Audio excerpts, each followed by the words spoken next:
Hi, good morning.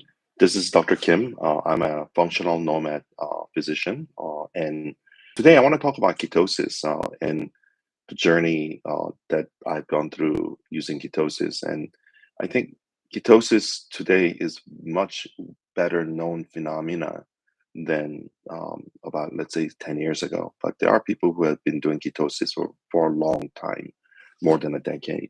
So the ketosis for me was introduced when I was in University of Kansas by a physician who's written several books on the topic, and I put it to use on myself and patients, and the results were phenomenal. I've lost a lot of weight, um, and I've seen patients with diabetes get better.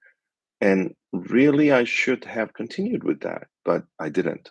For whatever crazy reason, I came off of it, and that actually wasn't the first introduction to ketosis. The first introduction to ketosis happened without we knowing, and that was through watching a documentary known as Fat, Sick, and Nearly Dead, where the author from Australia and goes on the tour of US, and basically he juices the entire time, mostly greens. And that's what he does for 30 days, and he loses an impressive amount of weight. And I've done that, and I got the same result, but I got off of it. So one of the things that people in this field know very well about weight loss is that it's what happens afterwards. So is it sustainable? So right now, the injections of the GLP related medications is all the craze. But what happens if you stop it? Usually, you get gain the weight back, and so that has been something that I had to deal with. And for me, ketosis was never about proving anything. It was really a function. So first was weight loss, and I did lose about 50 pounds, but it didn't do the way that I did ketosis wasn't apparently efficient enough or effective enough for weight loss because I hit a plateau. So when I hit a plateau, when I did keto, I mean by like internet keto, and when I hit a plateau, then I found another teacher who came up with Duke University Ketosis Duke Keto program, Dr. Westman. And when I found his system, I implemented it. I noticed that I lost another 5 pounds or so. And then I plateaued out again. And then I um, adopted another system known as carnivore. And that's Dr. Ken Berry had come up with that. Or he didn't come up with it, but he's a big advocate of it. Duke Keto, I think, was developed by Dr. Wakefield, and his basis actually is from Dr. Atkins' work and his nurse's work. For me, the carnivore for me did not yield as many benefit, and I had other side effects that were not very pleasant. So I did do like about 120 days of it, and I didn't come out like, oh my God, this really killed it. No, I still had about 30 pounds I wanted to lose. So then really it's about, I said function, not the belief. So function for me is the most important. Why? Why am I trying to go on keto?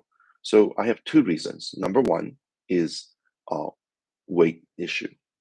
And that I want to, and if the keto doesn't hunt for me, um, then I can't.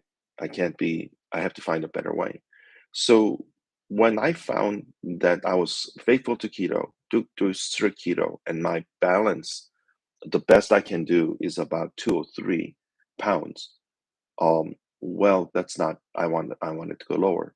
So then I consulted with my own physician. Yes, I have a physician also who advises me.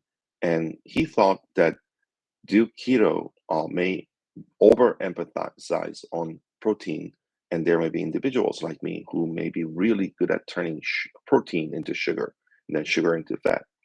So then there are two ideas that we could have implemented. One would be eating a lot more greens with the protein. So that limiting amount of protein, and then eating more um, more greens, which has very low caloric value. So that's one. The second would be Dr. Jason Fung, who wrote books such as Obesity Code and Diabetes Code. And in his idea, I just have excess calories stored in my body, and that without bringing that to balance, there is no balance. So in some ways, it's too simple, and simple ideas are not very attractive because his pathway is not eating except maybe one meal a day. And I've heard of and met people who did this, and they reverse all their illnesses using eating once a day. And once a day doesn't mean you eat a regular meal. You don't eat breakfast and lunch and dinner at one meal. So in some ways, it's the most logical, along with my physician's recommendation of eating more greens, because it kind of does the same thing, except it's more radical. And it's just my personality. So I think that my personality says I want to see the benefits sooner rather than later, and I want to see it now. So I've been trying out this. I call it second level or level two, or um, and the level two consists of being on keto. In this case, the uh, green vegetable plus protein keto, and then not eating breakfast, not eating lunch, and just living like that. And it result appears to be pretty impressive. Almost immediately, I lost another 3 pounds. But I know that initial weight loss usually is not about fat. It is more about water retention. So we'll see how this goes. I'm committed though to get to my goal because, um, and I'm grateful. I'm grateful to God. I'm grateful to all the teachers that keep on appearing that I am learning from. And it's really great that my physician is a teacher to me too. So, and I hope that you find yourselves a physician who's a teacher, and that you will get fantastic results. Um, I'm Dr. Kim. I'm a concierge physician and a functional nomad MD, who has virtual telemedicine practice to support my functional nomad MD habit. Thank you. Have a great day.